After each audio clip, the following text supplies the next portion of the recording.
Защо подкрепяш Ивайло Калфин? Защото страшно много ми харесва, че той обвързва визията на президента с реалните проблеми на хората и говори за това как президентската институция може да решава проблеми и да прави по-добри политики за България.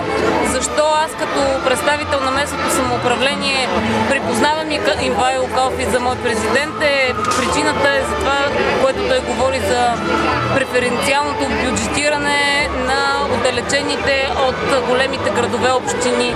Твърдо съм за.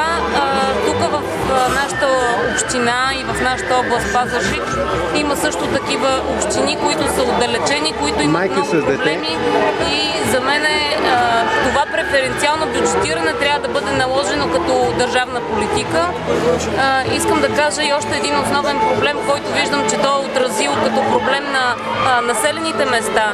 Населените места и кметовете на населени места нямат почти никакви права, а имат само задължения и във връзка с едни увеличени функции и правомощия на кметовете на населени места, в частност бюджетите им, смятам, че нещата биха били много по-равнопоставени и би имало по-голяма прозрачност по отношение на местната политика, свързана с бюджета, защото бюджета е инструмента, с който се решават проблеми. Добре, обаче не ти ли се струва, че това са само обещания, защото президента няма такива правомощия?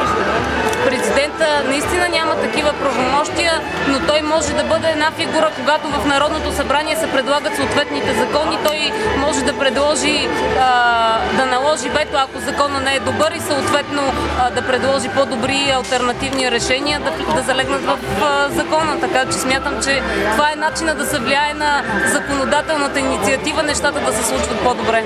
А ти като общински съветник би ли го поканила вече като президент на заседание на Общинския съвет и какво мислиш, че би било полезно неговото участие?